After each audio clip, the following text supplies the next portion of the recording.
트레이닝을 받았더라면 저는 아마 또 다른 길을 가고 있었을지 모르겠어요. 하지만 이제 저는 내과의 어떤 전체적인 그런 과를 다 돌면서 많은 유익이 있었어요. 지금 이제 전 2차 병원에 있는데요. 2차 병원에 있다 보면은 환자를 굉장히 그러니까 포괄적으로 봐야 되는 경우가 많아요. 그러니까 내가 봐야 되는, 저는 이제 나중에 이제 제가 온콜로지를 전공을 했는데 제 분야가 온콜로지지만 다른 분야까지 다 통합해서 봐야 되는 경우가 많거든요. 실제로 이제 대학병원 같은 경우는 그런 면이 굉장히 좀 부족해요.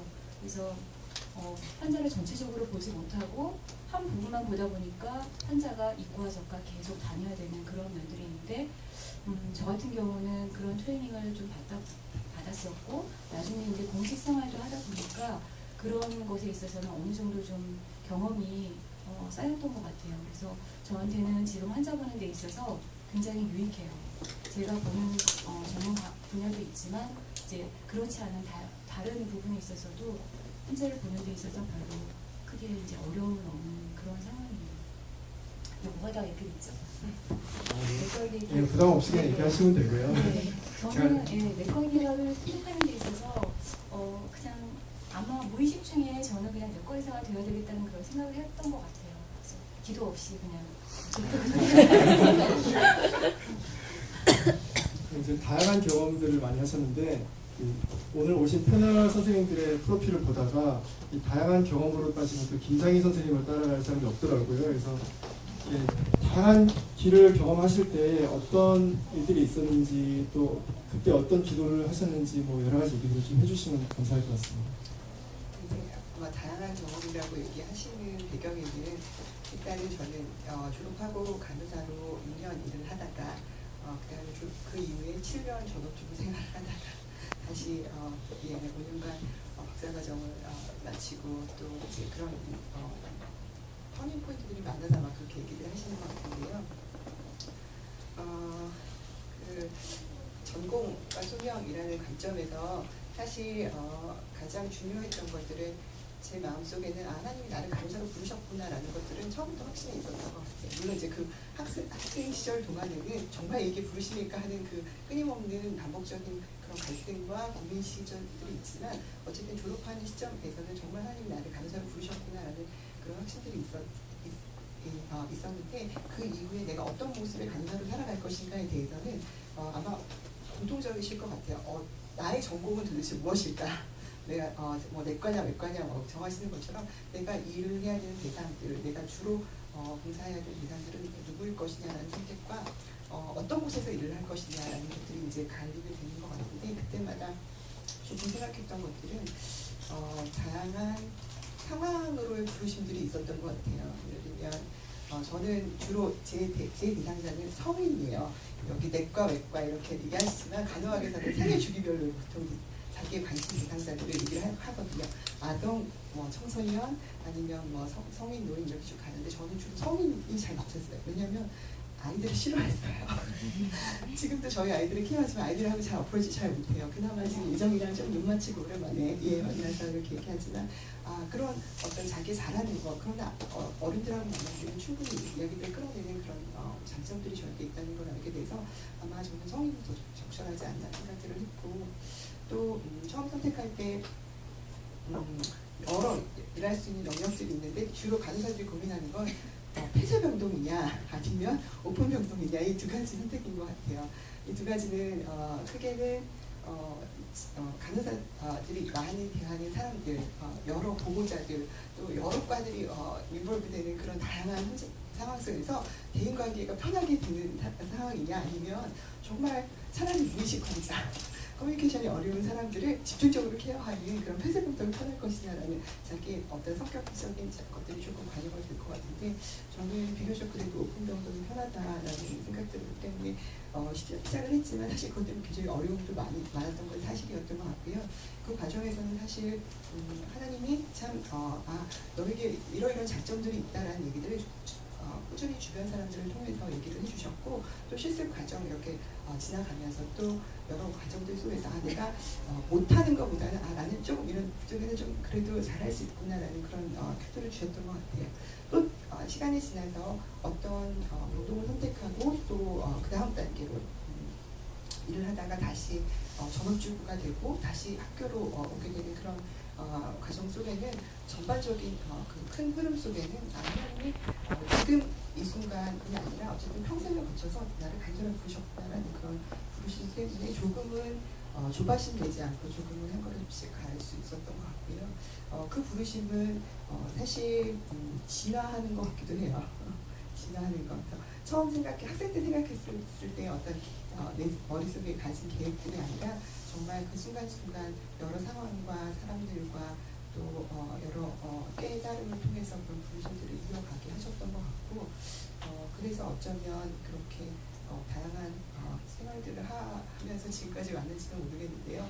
앞으로도 또 그래서 그런 다양한 사람들이 하나님의 어떤 큰 부르심이라는 큰 흐름 안에서 이어갈 수 있지 않을까 생각합니다. 저는 이제 청중들이 어떤 질문을 생각할까를 갖고 질문을 드리게 되는데요. 터닝 포인트를 여러 번 경험하셨고 이제 지금 하시는 말씀들은 굉장히 소중한데 사실 그 터닝 포인트에서 저희가 보통 많이 고민을 하거든요. 그러니까 과연 이 터닝 포인트에서 내가 무슨 생각을 핵심적으로 해야 되고 어떤 기도를 해야 되고 어떻게 결정해야 될까 굉장히 고민이 많고 어젯밤에도 사실 그런 후배한테 한 명 전화를 받았었거든요. 그래서 저는 너 하고 싶은 대로 하라 그랬는데 그 어떻게 생각하시는지 그 터닝 포인트에서 후배들한테 꼭 해주고 싶은 말씀이 있으신지 좀 질문을 드립니다. 네, 김상희 선생님. 터닝 포인트에서 사실 지금 돌아보면 병원에 그만둘 때가 이제 처음 터닝 포인트였던 것 같은데 그때는 큰 부르심이라는 제가 갖고 있는 가치 두 가지 가치 하나님의 부르심이라는 가치와 간호라는 그 핵심 가치는 사람들을 돌보는 거잖아요. 돌봄의 대상, 돌봄의 지경이 꼭 환자에게만 있지 않다라는 생각들을 하게 됐던 것 같아요. 제가 병원을 그만두고 마침 코이카로 가서 그 해외로 가야 되는 남편과 같이 그 병원을 그만두게 될 때는 참 아쉬운 점이 많았지만 제가 간호해야 되는 대상이 꼭 환자에만 국한된 게 아니라 나의 가족, 나의 어떤 이웃들까지 포함할 수 있다는 것들을 그때는 생각하게 되었던 것 같고 그런 생각들이 어쩌면 지금 정말 한때 잘 나가고 있고 지금 사실 이제 그 남편은 그 시간이 어떤 자기의 커리어의 어떤 중간이긴 하지만 사실 저는 커리어의 공백 실제로 전업주부로서 7년을 살아야 되기 때문에 공백이긴 했거든요. 그렇지만 그때는 돌봄의 지경이 돌봄의 대상이 꼭 환자에게만 국한되지 않는다라는 것들에 대한 깨우침이었던 것 같고 그런 질문들을 여러분에게 같이 해드리고 싶어요. 여러분이 어떤 전공과 전공을 선택함에 있어서 여러분이 생각하는 그 대상, 여러분이 생각하는 어떤 돌봄의 대상들이 과연 어디에 국한되고 있으신지, 어디까지로 제한하고 있으신지에 대한 도전들을 조금 드리고 싶습니다. 마찬가지로 제가 전업주부를 하다가 다시 학교로 오게 될 때의 부르심의 어떤 하나의 조건들은 이제 아이들도 어느 정도 안정이 되어가는 상황에서 나의 정말 60년을 바라보는 한 60세, 70세, 80세 나의 남은 인생 동안 정말 내가 섬겨야 할 대상이 과연 우리 아이들에게만 국한될 것인가에 대한 생각들이었던 것 같고요. 그때는 조금 우리가 되더라도 조금 정말 하나님이 처음 부르셨던 그런 생각들을 이어가는 것들이 지금 시점에서는 맞지 않는다라는 그런 생각들이 있었던 것 같습니다. 예. 계속해서 이제 또 질문을 드리고 싶은데 박지현 선생님께 질문을 드리고 싶고요. 원래 하던 질문들입니다. 왜 한의대 졸업하시고 어떤 길을 선택하셨고 왜 그 길을 선택하셨는지 또 어떤 고민과 기도들을 하셨는지 좀 질문을 드리고 싶습니다.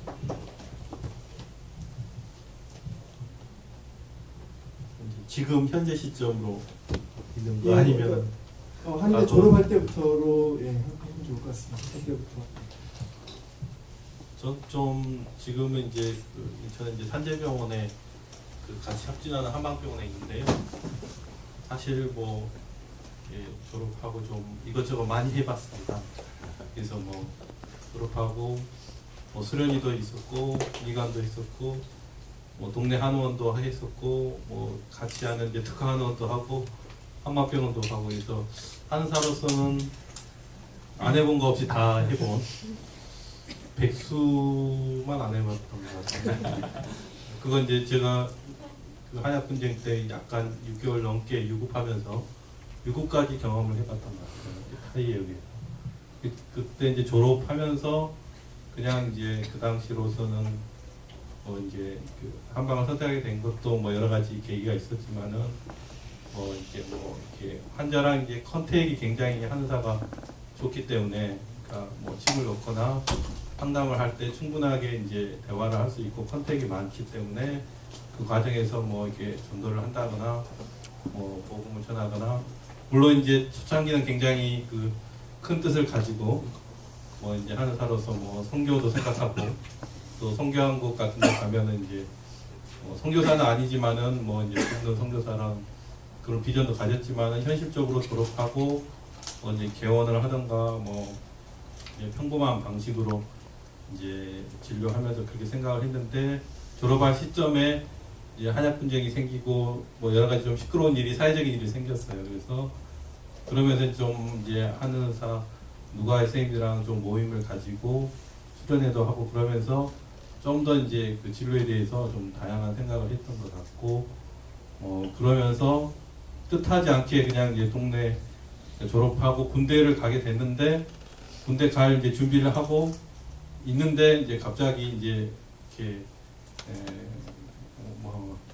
돌이켜 보면 하나님의 컬링이셨지만은 그 협진병원에 이제 수련의로 들어가게 됐어요. 전혀 이제 제가 계획하지 않았는데 뭐 여러 가지 이제 계획에 의해서 이제 한양방 같이 이제 하고 있는 수련병원에 3년간 이제 일하게 됐고 그러면서 이제 그 당시 재활학과하고 가정학과 한방하고 같이 협진을 했거든요. 그래서 협진에 대한 경험을 많이 쌓고 또 거기서 이제 다른 선생님이랑 같이 고민하고 하면서 그쪽에 대한 이제 뭐 필요성 또 상당히 좀 앞으로 이제 한학 양의학이 있지만은 협력한 모델이 되어야겠다라는 생각을 많이 했던 것 같습니다. 그래서 그 이후로 군의관 하면서도 이제 그 유독 그 군의관이랑 같이 친하게 잘 지냈어요. 이렇게 누구나 크리스찬은 아니었지만은 군의관이랑 너무 이제 잘 놀았고 편하게 잘 지냈고 또 그 뒤에 이제 뭐 이제 동네 한의원 하고 뭐 특화 한의원 하다가도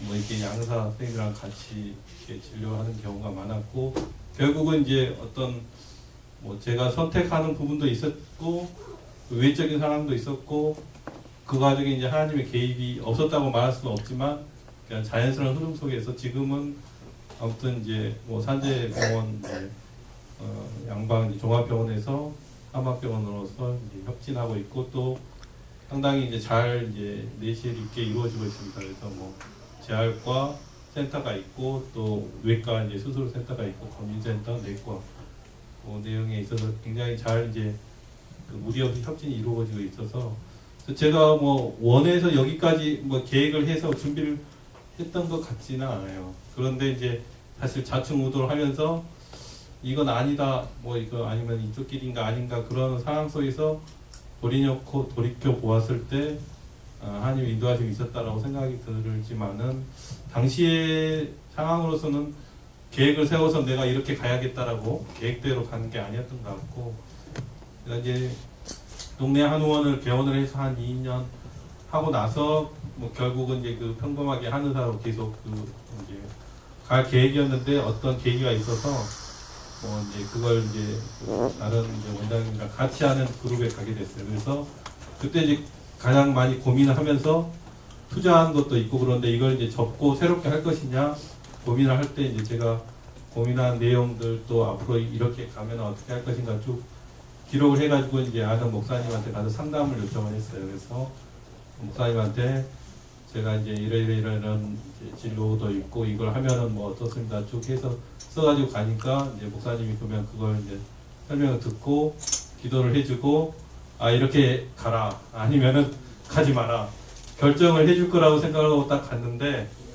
그 목사님이 쭉 보시더니만 그 종이에 써진 걸 그대로 적어서 저한테 주시더니 이 안에 답이 있으니까 알아서 하라고 내가 해줄 만한 하나도 없고 뭐 하나님이 뭐 이 안에 답이 있으니까 자네가 그냥 원하는 거 하고 싶은 걸 하는 게 그 과정 속에서 하나님이 도우실 거라고 얘기를 했습니다. 그래서 사실 우리가 그 뭐 모세나 뭐 바울처럼 갑자기 구름 기둥이나 아니면 꿈속에서 너는 뭐 냇가로 너는 하늘사로 너는 산재병원으로 부르심을 그렇게 우리에게 계시하지는 않은 것 같아요.